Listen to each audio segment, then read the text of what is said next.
Happy Halloween. Welcome to Talks at Google in Cambridge, Mass. It's great to see such a big crowd. I think we all know why we're here because this office is such a huge supporter of neuroscience. I'm sure I am not the only person who subscribes to alerts on Google Scholar. Tim Verstynen, faculty at Carnegie Mellon today. This is just a small sample of his papers. His co-author, Bradley Wojtek of UC San Diego. Similarly, these are giants in the field. They're also pioneers in the field of zombie research, and there's not a lot more to say. I know their parents are exceptionally proud of them. I know we're eager to hear what Tim has to say about developments in this emerging field that he is helping to blaze a path in. So without further ado, please join me in welcoming the author of this seminal and groundbreaking book, Do Zombies Dream of Undead Sheep? A Neuroscientific View of the Zombie Brain, Tim Verstynen. Thank you, Jonathan. And happy Halloween, everybody. Thanks for coming. Before I get into it, I just would like to point out that my collaborator, Bradley Wojtek, and I have kind of teamed up on this. And what you're going to see is a hobby that's gone out of hand. We're both zombie geeks, and how this started was that in graduate school we were both in the same program, and on our off hours we like to just geek out and watch zombie movies. And being nerds, we decided, well, what would happen with the zombie brain? And it all went downhill from there. So you're about to see the aftermath of that. But before I really get into the nitty-gritty details, just a disclaimer. I'm going to be showing clips from some zombie movies, primarily Night of the Living Dead, because it's the best zombie movie ever. So there's going to be a little bit of 1960s-style gore and some spoilers, so just be warned. All right, so I get asked this question a lot by my colleagues in neuroscience. Why zombie neuroscience? Why are we doing this silly endeavor on our off hours instead of writing another grant?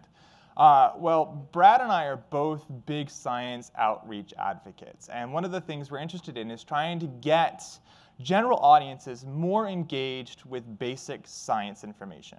By and large, the way the broader public gets science is filtered through types of media sources that try to spin it and make big mountains out of small molehills. And often it gets distorted. So I think we need to get the general public more engaged in the real core scientific literature. So we've thought about possibilities of doing this. One, we thought about using internet memes as our figures to illustrate our findings. So use your LLL cat to display Hebbian networks. That didn't go over so well. We pondered accidentally releasing sex tapes during our lectures to get a broader audience coming in. Our lawyers suggested that we don't do that. And we thought, well, maybe we could attract more readers to our journal articles if we just added a Kardashian to the author list. Again, apparently you need their permission in order to put them on the author list, so this didn't work. And each one of these approaches has the following structure. What we're doing is we're trying to take aspects of popular culture and inject it into science and kind of pull people into the basic science. And it's kind of hard to do. So I think what we need to do is instead flip this and say, bring science into popular culture. How can we start bringing real scientific principles into popular culture in order to educate the broader public on scientific issues? And so this was our first attempt at this kind of leveraging of science information into popular culture.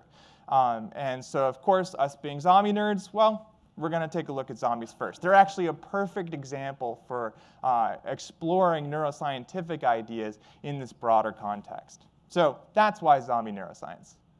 So for the next about half an hour or so, bear with me. We're going to be suspending our disbelief and pretending that outside around Kendall Square, the undead are walking around. In fact, on a Halloween like today, there probably are undead walking around Kendall Square. So welcome to the science of surviving the zombie apocalypse, more importantly, the neuroscience of it. So as a scientist, and as a neuroscientist in particular, when I see a zombie like this woman here, I see an undead creature, yes, but I also see a spectrum of very particular types of behaviors that you see repeated again and again and again in The Walking Dead.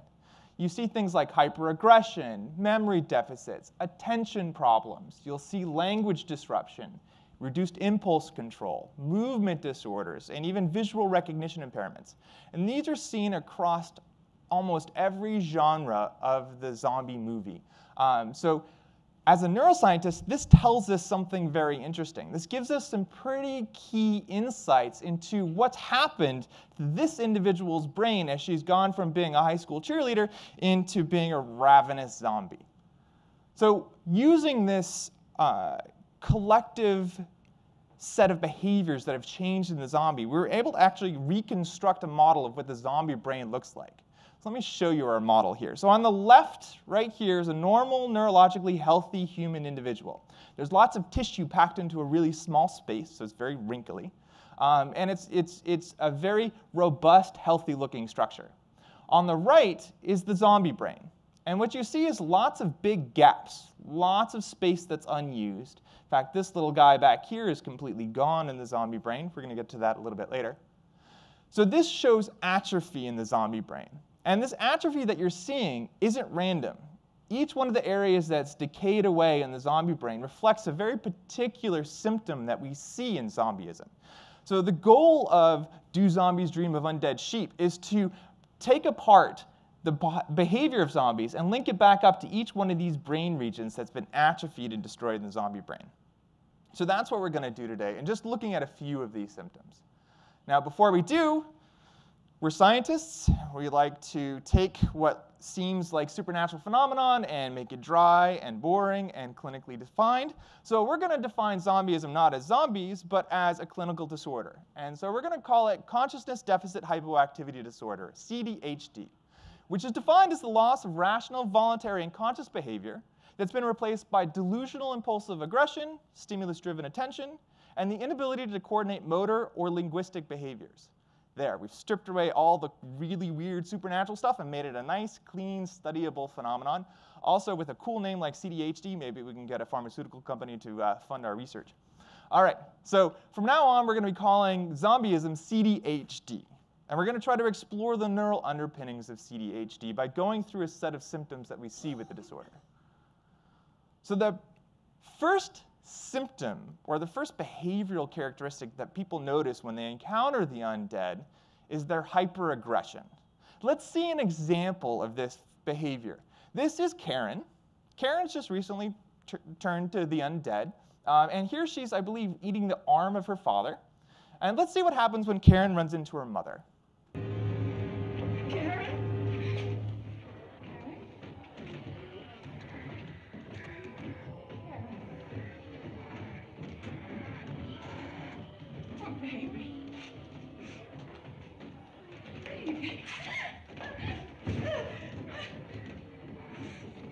Because you always got to get the garden shoe.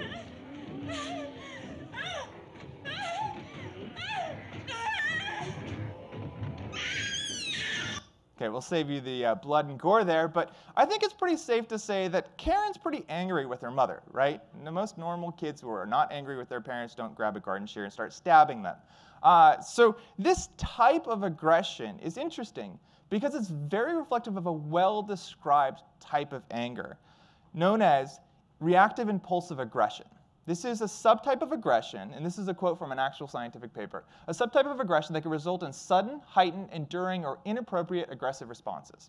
So this is the stimulus-driven type of aggression that you'll see when you engage the body's fight or flight responses. And it's very different than the type of aggression you see in, say, something like a school shooting, which is a very calculated, decisive, cool type of aggression.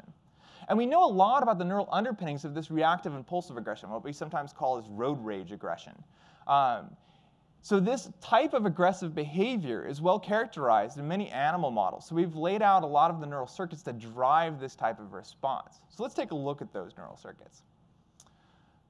The control of aggression normally, in hopefully everyone in this room, is regulated by areas in the front of the brain in the prefrontal cortex, usually around what's known as the orbital frontal cortex or complex.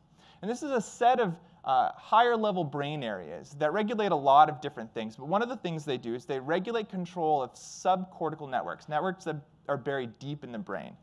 And in particular, one area known as the amygdala receives extensive input from this orbital frontal complex. And what this does is it acts as like a cooling mechanism for amygdala function. So the orbital frontal cortex is doing the shh, it's okay, it's okay. And the amygdala is hypersensitive to potential threats in the environment. It's always looking for a threat. So if we wanted to couch this in Freudian terms, and please, I hope my department chair doesn't hear me talking about Freud in this talk, you can think of the amygdala as being the id and the orbital frontal cortex as being the superego. It's trying to keep this reactive, primal, instinctive fight-or-flight response intact.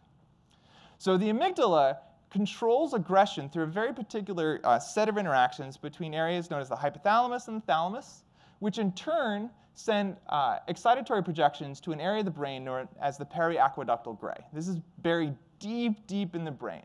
And the periaqueductal gray stimulates your arousal mechanisms. So it's what gets you ramped up, and in this case, aggressive. So normally, the prefrontal cortex is saying, calm down, don't react, that guy cut you off in traffic, don't throw a brick through his window. But if you remove the orbital frontal cortex from the equation, what happens is these subcortical fight-or-flight responses are unchecked. So you get an unconstrained amygdala response, which through this network of other areas increases sensitivity to reactive behaviors.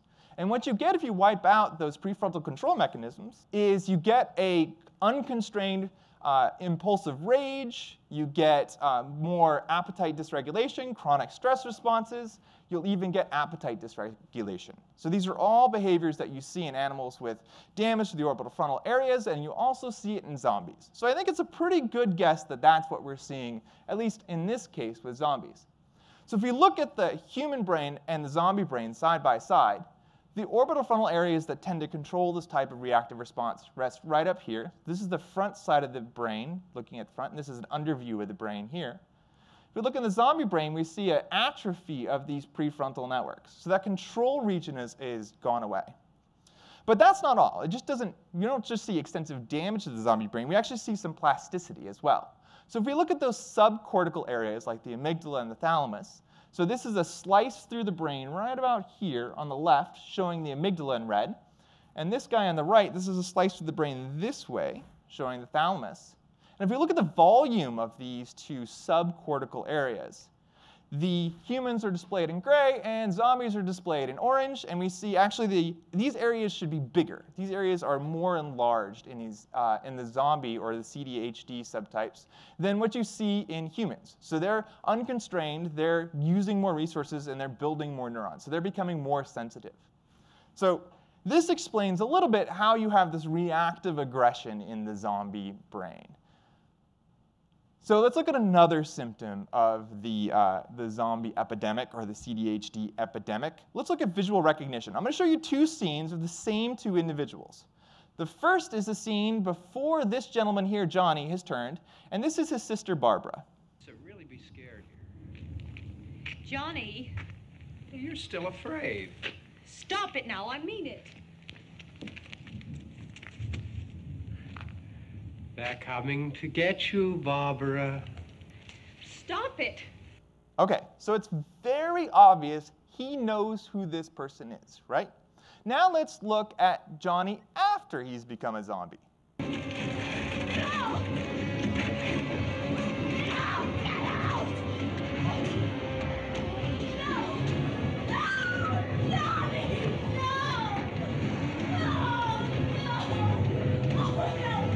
So notice he doesn't have that glint of recognition in his eye. He doesn't see his sister.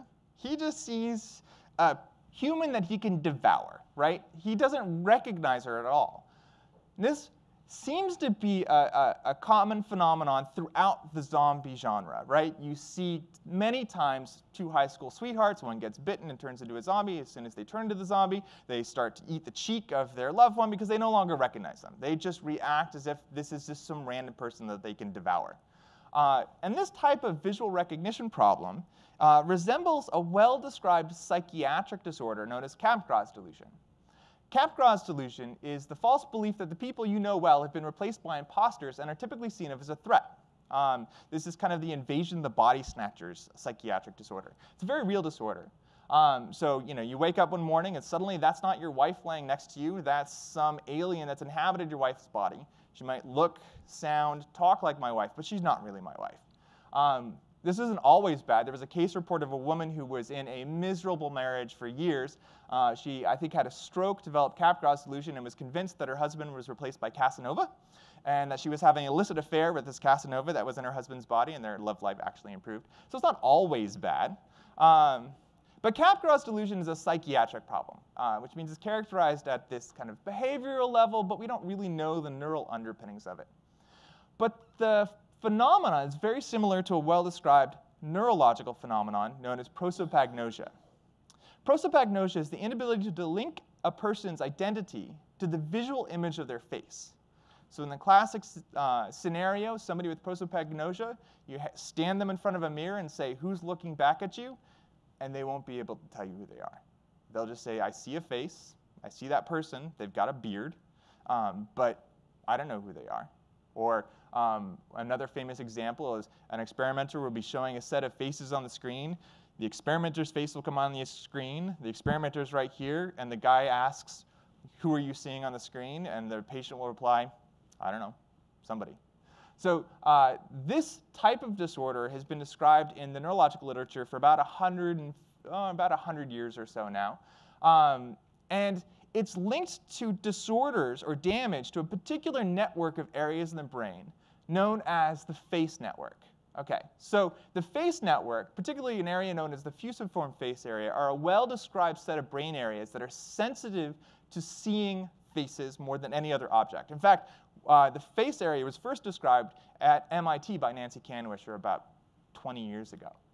So the way the face network is characterized is, let's say I put you in an MRI scanner and look at the functional activation of your brain when I show you pictures. So I show you a picture of this dude here, and then I show you pictures of houses or cars, and I say which areas are more active to this face than to these cars. Well, what you would see is a set of regions in the back of the head on the underside of the neocortex. So each one of these blobs here shows a separate region that's more responsive to this face than anything else. This is sometimes known as the core face network. And what these are is a set of well-connected brain regions that basically deconstruct the visual image of a face, reassemble it, and link it categorically to an individual. So it's a stream of information starting in the back where the primary visual cortex is that just sees spatial features and keeps moving forward to higher level areas of the brain until it's linked up to a face. So damage to any part of this network can lead to prosopagnosia. And I'm going to show you an interesting example of temporarily induced prosopagnosia. What we're going to see is a patient who's about ready to undergo neurosurgery. He's got a tumor in the underside of his brain near that core face network. And surgeons want to resect the tumor, but they don't want to make him prosopagnosic. So what they did is they implanted stimulators on the underside of his brain.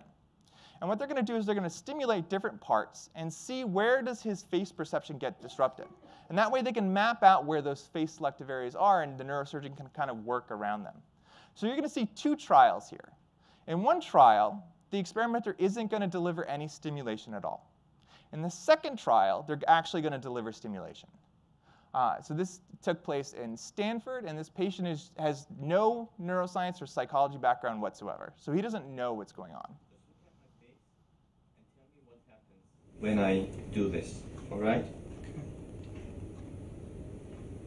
1, 2, 3.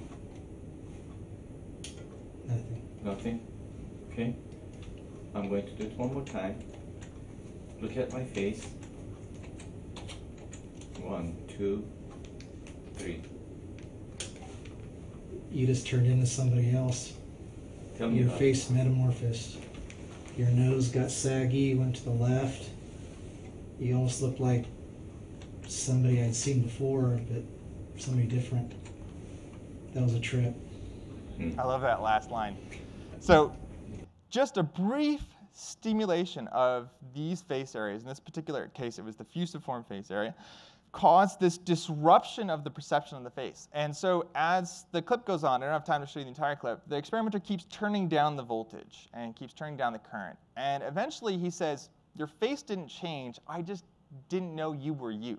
So the disconnect between seeing the face and the identity of the experimenter, he was looking at the experimenter, he knew who this person was, just got disconnected. So this is a great example of a transiently induced prosopagnosia. The whole image of the face just got torn apart. So the face network is part of a larger visual network in the brain known as the ventral visual stream. And so this is the ventral visual stream in one of our zombie experimental subjects. So this is the primary visual cortex here, and information that flows on the underside of the brain, mostly along the temporal lobe, and this is the undercurrent here, is part of the ventral visual stream. So this is the fusiform face area I talked about earlier. This is known classically as the what pathway. It's the pathway in your brain that tries to assemble object knowledge and recognize objects in the world. So if we look at this what pathway in a human, if we did a slice right through the brain, this would be like a sagittal slice right through here. This is the main core of the what pathway on the left and right side. In the zombie brain, the what pathway would be extensively damaged. So they would have impaired face knowledge, object knowledge, and this is actually where the fusiform face area sits in the right hemisphere. So we're going to say that not only are zombies losing the prefrontal control of their aggression, they're also lost the ability to recognize faces and other objects, with few exceptions. OK. Another classic deficit we see in CDHD all the time is language. Zombies don't talk. In fact, I'm going to show you an example of the most fluent zombie we know of if you ignore that movie Warm Bodies. OK, that's Tarman. Tarman is the individual who single-handedly linked brains to zombies. Up until Tarman, brains and zombies weren't linked. Zombies would eat any part of the body. They'd go for the liver before they'd go for the brain. But Tarman had a particular taste for brains, and so he was the one who was always going after brains. But I want you to notice something. Here he was asking this teenager if he could eat her brains. But he didn't say, can you come over here so that I can eat your brains? Or please come by because your gray matter looks delicious. No, he just said brains, right? You got the idea, but it was a single word sentence. That type of phenomenon, if we see it in clinical neurological patients, is known as telegraphia. So the idea being that patients who are having difficulty getting words out will resort to just the most critical parts of the sentence, the most critical semantic parts of the sentence, and take away all the other fluency. And the name comes from the old telegraph for long-distance communication 100 and some years ago. In that case, you paid by the character, right? So you had to make your notes short, sweet, and to the point. The same is true with these patients. They have trouble getting out words, so the whole idea is just to get out the key, most important parts of the sentence. Now, telegraphia is a symptom that you see in a larger class of disorders known as aphasias. And aphasias are a broad term that reflect really any language deficit, but there's many subtypes. So for example, there's the inability to produce language, which is classically known as Broca's aphasia, or difficulty comprehending language, which is classically known as Wernicke's language, or Wernicke's aphasia. And each one of these two areas has different cortical sources, but that play a larger part in the language networks of the brain. So this is Tarman here holding his favorite dish. So this is a human brain right here. We're looking on the left side. So Broca's area is right up here in front. And this is the area that, if you damage it, gets you Broca's aphasia. It's tightly linked up to the motor cortex, and it's single-handedly linked to the language production end of things. So it's what forms your mouth movements and your gestural patterns to producing language. In the back, right in the temporal lobe, or right by the temporal lobe and the parietal where they meet, you see Wernicke's area, which is a region that's linked to language comprehension. So if you damage Wernicke's area, you can get words out. They're just discombobulated. They're not well structured. You also have difficulty understanding people. And these two areas are connected together by a very large bundle of white matter pathways known as the arcuate fasciculus. These are big superhighways of the brain that connect Wernicke's and Broca's area. And you think about it as language, what you're doing is you're constructing the idea and semantics of what you're saying. You're shipping all that information out to the output area of the language circuit and saying, ship out this information to the rest of the world. So information typically flows from Wernicke's over to Broca's. And damage to any one of these areas will impair language function. So if we look at this circuit in the human and zombie brain, this is the human on the left. Broca's would be right about up here, and Wernicke's right about back here. If we look in the zombie brain, we see extensive atrophy in both ends of the circuit.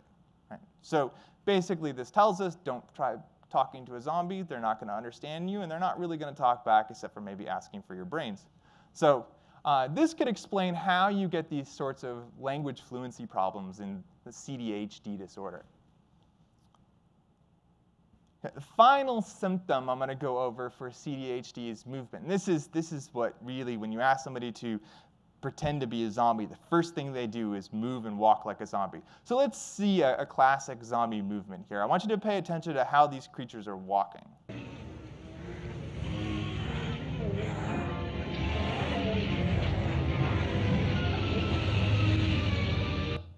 All right, so we have arms out, wide, lumbering, stiff stance. They tend to do this, right? So there's obviously something wrong with the way their brains are coordinating their actions. So let's take a quick look at the general circuits in the brain that regulate our movements. There are 3 big collective circuits in the brain that drive our actions. There's actually many more than this. These are just the big sets of them. In the neocortex, you have the cortical motor areas. So this is our zombie subject here. This is their brain. Everything shown here in gray are cortical motor areas. And this is actually a collection of a few dozen different areas that collectively coordinate your actions. And they're responsible for things like sensory integration, movement planning, and movement execution. So they kind of plan what to do with the marionette strings of your muscles and joints and coordinate those movements together. Underneath the motor cortex and deep in the brain is an area known as the basal ganglia. This is the second major motor pathway. So this little alien-looking creature in here, that's a deep cortical nuclei, a subcortical nuclei, and part of the basal ganglia circuit. And what they do is they're responsible for gating or inhibiting actions. So really, they're the gatekeepers of the movements that you execute. So they decide whether or not you're actually going to throw a brick through a window or not. So they kind of make that final output decision. And then on the back of the head here, this is shown right back here, is a little cauliflower-shaped area of the brain known as the cerebellum. Cerebellum's responsible for motor timing and actual temporal perception too, coordination and error correction. So it's the kind of quality assessment guy that makes sure that your actions are being conducted smoothly and without major errors. So each one of these 3 areas contributes in different ways to different types of motor control. Now, when most people look at the way that zombies move, the first thing they'll say is, oh, they look like they have Parkinson's. In fact, Slate just had a write-up of one of our chapters from the book yesterday, and their first title, before we got them to change it, was Do Zombies Have Parkinson's? And Parkinson's is a disorder of the basal ganglia. So patients with Parkinson's lose a major pathway in this system, and it results in a very particular type of movement disorders. But let me show you what Parkinson's patients look like when they have full-blown movement disorders. So typically, they'll have slouched posture. They're losing postural control. Their hands are closer to their sides, and the way they walk are short, shuffling steps. This is a very characteristic Parkinson's walk. That's not what we see in the CDHD disorder at all, right? We see wide legs, stiff, arms out as if balance problems, and these kind of lumbering walks. That kind of movement actually resembles a different motor disorder known as spinocerebellar ataxia. So individuals with SCA, or spinocerebellar ataxia, suffer from an inability to produce smooth, coordinated actions, and it results in these kind of lumbering movements, balance problems, tremors, slurred speech, visual eye movement problems. It's a host of different movement problems. And they all resolve around the fact that patients with this disorder are suffering from a degeneration of the cerebellum itself. So the cerebellum atrophies away, and it causes these movement disorders. In fact, if you want to know just very little bit what it's like to suffer from this disorder, think about the last time you were drunk. You had balance problems, your slurred speech, your kind of stumbled walk. Those are all cerebellar symptoms because the alcohol is explicitly influencing and affecting the cerebellum. So that's what these individuals suffer on a daily basis without the euphoria of alcohol. So those kind of movements are very, very characteristic of cerebellar damage. Now, the cerebellum is probably my favorite area of the brain. It's kind of underappreciated in the neuroscientific community. It contains half of the neurons in the brain. So even though the neocortex is bigger, the cerebellum contains half of the neurons. And it had a sordid history. There were a ton of really off-the-wall theories about what the cerebellum did. Early on, it was thought to just regulate the fluids of the body. There was once a theory that it was the battery of the brain, so it was just doing voltaic battery generation in order to produce electrical impulses. But perhaps my favorite early theory of the cerebellum came from the phrenologists. The phrenologists were the early neuroscientists who tried to map out lumps on the head with certain personality characteristics. And the phrenologists thought that the cerebellum was the root of the libido. Okay. They thought that all your sexual drive came from the cerebellum. And they were scientists. I like to knock the phrenologists, but they practiced the scientific method. And they figured this out because they would go to French prisons and feel bumps on the heads of different criminals. And they just noticed that criminals with chronic habitual masturbation problems had larger bumps over the back of their head by where the cerebellum was. So they thought, they've got large cerebellum, so that's what's driving these sexual impulses. And to their credit, they'd actually tried an experimental manipulation to see if they could prove this theory.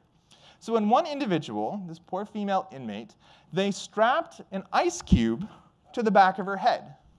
Strapped it in, tied it in, a giant block of ice, and noticed that this inmate stopped touching herself when the ice cube was strapped to the back of her head. So voila, they proved that the cerebellum is responsible for the libido. So if you're like me, you could probably see many different reasons why people would stop touching themselves with a giant block of ice to the back of their head. And another individual who kind of shared this theory was this gentleman here, Pierre Florenz. Pierre Florenz is a classic neuroanatomist and neurophysiologist who was really a pioneer of early neurology. And he thought this was ridiculous. So I'm going to read you a quote from an article about his discovery of how the cerebellum is actually linked to motor control. Florenz dismissed as unfounded the claims for the sexual function of the cerebellum. He removed the cerebellum of a mature rooster. The animal was still deeply interested in the hens, but motor dysfunction made it difficult for him to express his feelings towards them. I love that little delicate ending there. So basically, the rooster was still randy, but he couldn't really coordinate his actions to make his affections known. So this was actually the first explicit case showing that the cerebellum was linked to motor control, and it didn't happen until the mid-1800s. So since then, we've done a lot of work characterizing how the cerebellum is linked to motor control.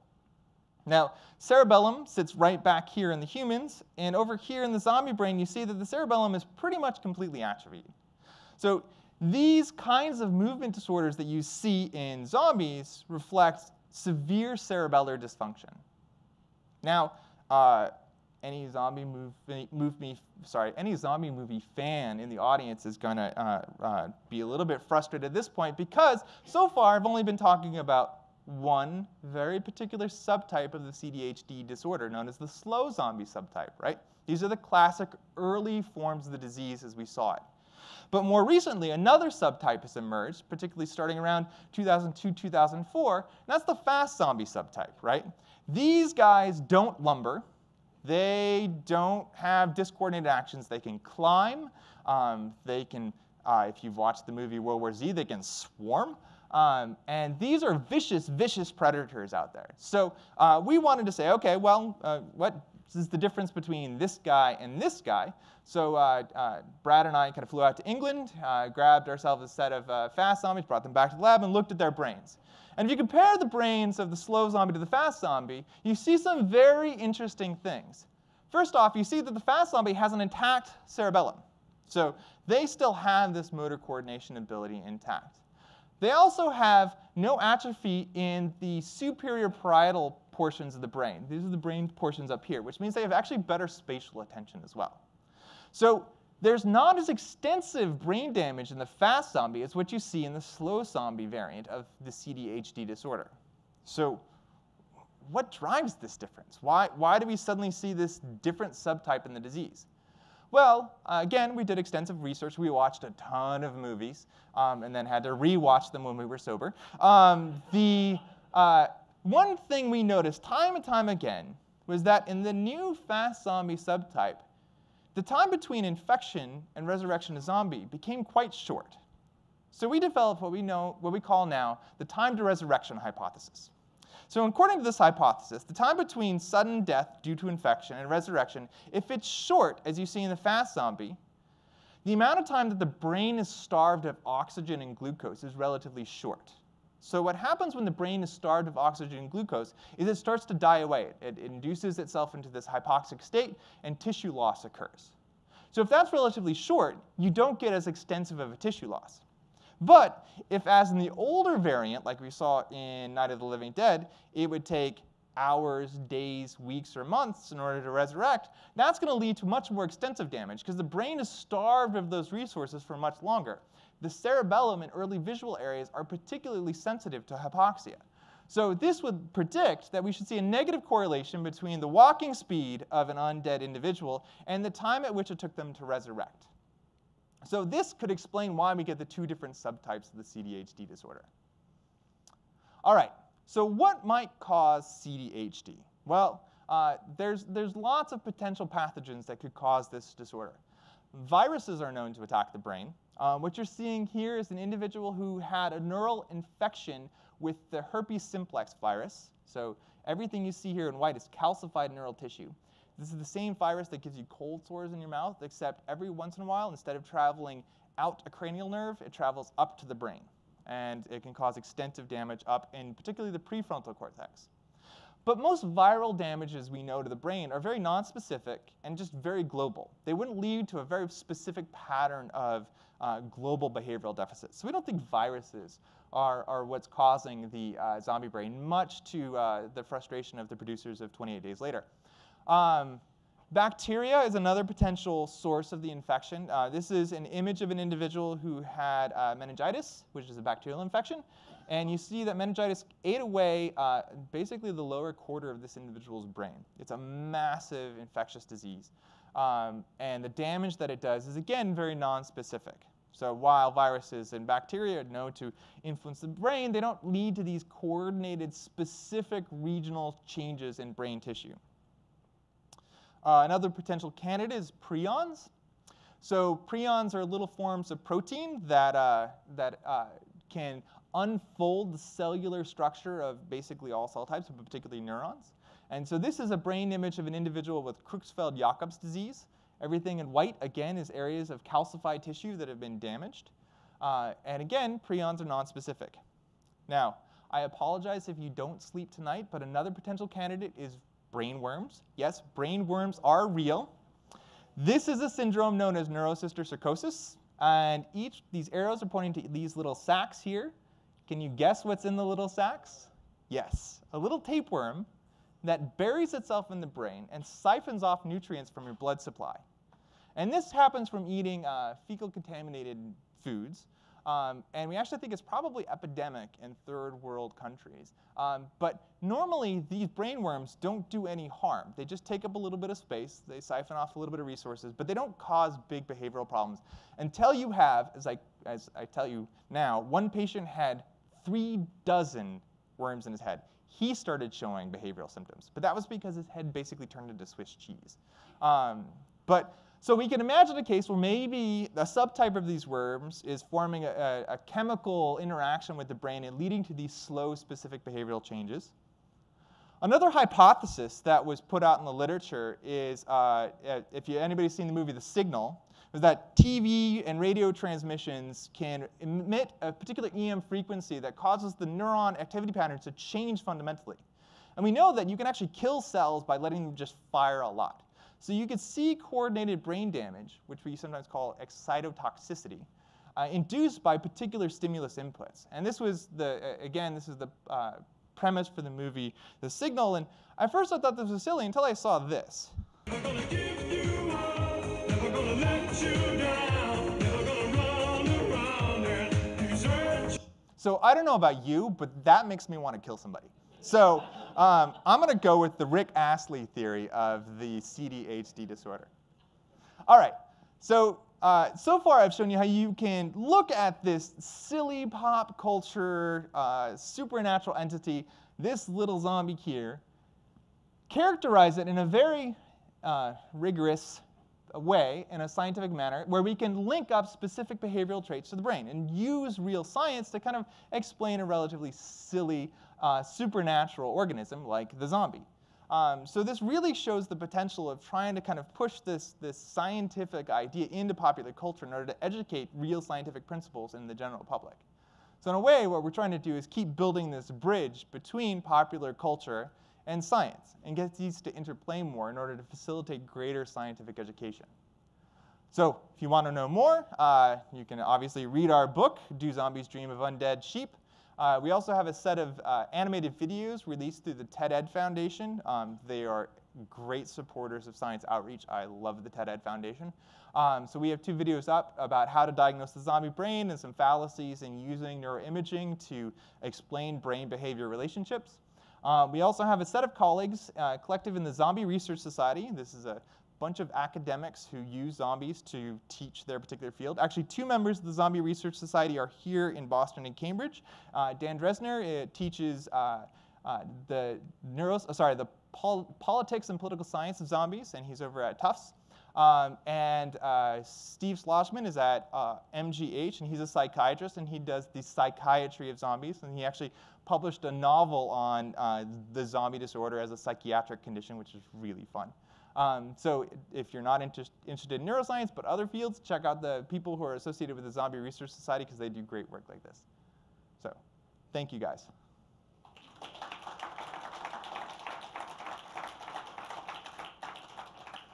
So questions? Yeah. I have a question about popular zombie movies and TV shows, All right. where you see them as truly scientifically inaccurate, either in general or in specific important scenes. Actually, I would say 99% of the zombies I've seen in TVs and movies are so unrealistic as to make them impossible. There are a few exceptions. There's a video game, The Last of Us, in which a evolution of the Cordopsis fungus, which actually induces zombieism in ants, really it does, somehow mutates and causes the same thing to happen in humans. So you see these zombies running around with giant fungi attached to their heads. And that is one that I thought was actually a fairly realistic one, because they're also not undead. You can easily kill them. And then the most realistic representation of zombies that I would say had the biological plausibility were the zombies in the 28 Days Later and 28 Weeks Later movies. And for those of you who haven't seen it, the premise of the movie is that scientists in Oxford are trying to understand rage, and they develop a virus known as the rage virus, which plays with the aggression circuits in the brain, and it gets loose on the general public. And what happens is people just become really just ravenously aggressive. They're not undead. In fact, the premise is that 28 days later means that they're not thinking about eating, so they're going to starve to death in 28 days. And so you can ideally wait out the zombie apocalypse just by letting them starve to death. So I thought that probably 28 days later was the most biologically plausible one. But even then, the behavioral patterns and the transmission rates were nowhere near plausible. The scene that frustrated me the most was at the end of The Walking Dead's first season, when they were in the CDC and there was this biologically plausible explanation of the neuroscience of zombies, was so bad that it made me cry. Yeah. So speaking of realistic zombies, there's this notion of the voodoo zombies and being controlled by drugs on plantations and stuff. I'm just curious how that plays into this. Yeah, so that's actually another little side tangent of mine, because the zombieism that you see in Haitian voodoo culture is quite interesting in that it has a proposed neuropharmacological explanation. So there's a classic book by Wade Davis, who was an ethnobotanist, who went down to Haiti and made 2 particular pharmacological links to Haitian zombieism. One was tetrodotoxin, which was the poison used to simulate death. And tetrodotoxin works by blocking the sodium channels that allow neurons to fire in the peripheral nervous system. So your muscles become paralyzed. And it actually won't kill you unless your diaphragm stops working. So basically, it kills you because the diaphragm muscle stops working. But if you get a low enough dose, what will happen is that your diaphragm will keep moving so slowly that you can't really detect it. But in all intents and purposes, you look dead. So that's the simulated death. And then the control aspects, he proposed that the Bakors, who are the kind of the bad or evil voodoo priests, would dose the individual after the tetrodotoxin had worn off, when they dug them out of their grave that they were buried alive in, would douse them with Datura, which has 3 major psychoactive ingredients: hyoscapine, scopolamine, and atropine, I think. And each one of those will induce a psychotic state. And so the idea is that you can make this person who is now convinced that he's dead, because he, saw himself dead, he was well aware of everything that was happening to him, felt buried, and then he gets raised, and then there's a psychoactive chemical that keeps him compliant. And that was the Wade Davis theory. It's controversial, hasn't been replicated yet, and people are saying that there's probably other aspects to it that link more to psychological belief. But yeah, the Haitian voodoo zombie kind of links to neurobiology are quite interesting that way. Yeah. So, well, I had 2 questions, but so one was what causes zombieism. So in some forms of movies, it's kind of like a venomous thing, that if you're bitten, you're infected, right, you get it. In other more recent ones, it's everyone's infected. When you die, you're a zombie. Right. They're really different outcomes. Right. So I don't know if you had any thoughts about that difference. Yeah, we're all infected, and we're just going to reanimate when we're, whenever we kind of transition from one state. Romero was, so we got to interview George Romero, and we were asking him about it, and he said the way he made it, particularly in his first 3 movies, he didn't care about it. He was trying to use the zombies as a metaphor. So in the first one, he kept it vague, right? There was the satellite from outer space that had come back, and it was somehow linked to that, but it could have been space radiation. And he was saying he explicitly didn't care about what caused it. He just wanted them to be there. In fact, he put the nail in our coffin of our theory about zombie movement, but I'll tell you about that later. So I think what happened was, because the kind of early zombie cultures didn't really care about the mechanism, there was lots of different explanations. From a biological standpoint, it doesn't seem like that would be the case. Now, there is one, so I like the idea of the infection theory of zombieism. So like a latent. Yeah. The real phenomenon that I think fascinates me the most in this is toxoplasmosis. So toxoplasmosis is a single-cell organism. It's what lives in cat poop, and it's why pregnant women shouldn't be around cat poop, is because it induces flu-like symptoms if you get the infection, and it can be dangerous to fetuses and young children. But normally, if you're an adult and you get it, you just get a flu and it seems to go away. But really what happens is it's a single-cell organism that reproduces sexually in the gut of a feline, right? So that's where it gets its most genetic diversity. When it's outside the feline, it can only reproduce asexually, so it clones itself. So what this organism does is, even after the infection, it stays latent in your system. And in the mammals that it infects, so rodents, humans, it actually starts modifying the neuropharmacology of the individual's brain. And what you see is characteristic behavioral differences in people who have had toxoplasmosis and survived versus those who don't. And the most classic case of this was an experimental study where they took a rat, and rats normally hate cats. They're instinctively afraid of cats. Gave it a toxoplasmosis intervention, and across time, if you had a glass wall between the rat and the cat, normally the rat's over here, but as the infection rate occurs, the rat actually starts to not only not be afraid, but want to be near the cat. So there's increased risk-taking behavior that happens as a result of the infection. And actually that same kind of behavior, not towards cats obviously, but more risk-taking behavior is seen in human individuals who've had the infection. So somehow the single-cell organism is hijacking the complex circuits that induce our ability to be afraid of certain things and increase risk-taking. So that coupled with the kind of popularization of the infection theory of zombies, I think is the more interesting link there. And if we were going to ask me about biologically plausible, with the caveat that it's still way, way far away, that I think is more the route that you would see something like this. This is more than the rat simply becoming acclimated to having a Yeah. rat on the other side. Yeah. So you don't see it at all in rats that have never exposed the virus. They stay far away. Yeah. The other question I had pretty quickly. So you talked about the amygdala and rage and anger aggression. So I also have heard of Kluver-Bucy syndrome, which is basically uncontrolled appetite. Yeah. Yeah. You didn't talk much about why the appetite side, rage can be all sorts of aggressive behavior. Yeah, so Kluver-Bucy syndrome is a rare neurological disorder that happens. It can only occur when you get both amygdala damage, and they exhibit hyperorality, hypersexuality, and it's a very odd characteristic feature.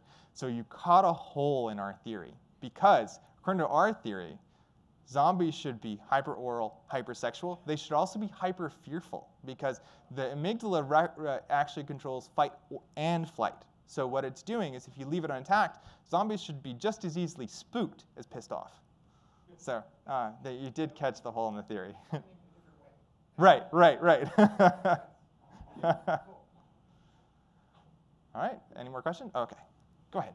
So there was this CDC blog post a while ago about what to do in the event of a zombie outbreak. Do you have any critiques of that? Did they do a good job? I loved that. I thought they did a great job. Because really what they were doing is epidemic preparedness and emergency preparedness, but just couched in zombies.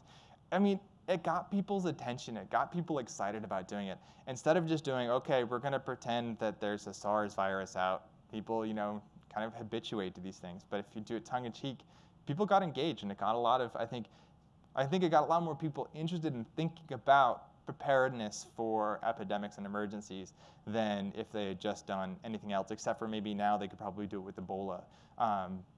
But otherwise, yeah, I thought it was a great idea. And I like seeing agencies kind of do that tongue-in-cheekness to kind of engage awareness and attention. Did you still have your question? Yeah, just real quick. First of all, thank you. Super helpful. I added more cardio into my life after I watched Zombieland, so I'm more prepared. But second was, do you and your friends at the Zombie Research Society plan on doing research into other parts of the zombie body, so beyond the brain? Yeah, so we did a Reddit AMA, and one of the questions was about like the gut system, and I think the next avenue of zombie science is zombie internal medicine, because how do zombies get their nutrients when you've got your entrails dragging on the ground? I think that's a fascinating question. So I think that getting people interested in talking about digestive systems and poop is normally not that interesting, but you couch it in zombies, it can be interesting. Same with, I think, cardiac systems and blood systems from the biological angle. I think there's lots on the biological side that you can explore in the zombie body, because their physiology. How do you explain how you could have somebody that's got thick, goop, viscous blood, but somehow still manages to be animated? So yeah, I think that would be a fun avenue on the biological side. And of course, on the social side, you can use zombies to explain anything, right? Different hierarchical societies, zombie cognitive phenomenon, I think would be really interesting. So I don't really think there's anything you can't do with zombies, just because they keep changing. They're not like vampires and werewolves, which have a very static, structure. Zombies keep changing with time. So you can always find an example of a zombie doing something that you want to, study. So, but yeah, I'm waiting for the zombie internal medicine. So one connection that you didn't touch on is between rabies and zombie. And I've heard people talk about that. Any comments on whether rabies would be, or a form of rabies would be? Yeah, so the longer version of the talk, we actually go over this because when we go over the memory systems and the impulse control systems, those are all linked up to a system known as the PAPE circuit. That's a classic neurological circuit that was discovered in the 1930s. And it was discovered using the rabies virus. And so what this guy, James Papes, would do is he was trying to find the link between emotion and intention. How is it that we can't remember what we did at the store yesterday, but everybody remembers where they were at 9/11? Like, how do we have these emotional bondings of memories? And so he mapped out this theoretical circuit and then would map it out in cats by injecting the rabies virus and watching the virus propagate from one area to the next, look for the connections. And he actually made cats that were that had memory problems. They were hyper aggressive. So we do a tongue-in-cheek thing saying that James Papes made the first zombie cats. But the rabies virus is a very specific type of infection, and it's very general. So what it does is it kind of attacks a particular cell, jumps across what's known as the synapse, which is the kind of gap between cells, and keeps propagating down to the next cell, and it just wanders. It just kind of follows from place to place. So if you get an infection in one part of the brain, where it goes is determined by who it's connected with, and it'll keep traveling until it basically kills the organism. Now, normally you get some symptoms like the cognitive disorders. You'll get delusions and dementia with rabies infection. You get hydrophobia. So individuals infected with the rabies virus will be afraid of water. They won't drink. They'll become dehydrated. And some of those are explained by the virus doesn't survive well when there's lots of brain swelling. So they're trying to it automatically dehydrates you to keep that brain swelling down. Things like that have been put forth as explanations for those kind of behaviors. But I think a lot of them just happen to be, people show those when the virus has spread so far throughout the brain as to basically wipe away most of the neocortex. And so it's non-specific in the sense of where it's attacking, but we really start to see the symptoms once it's just so widespread as to be catastrophic.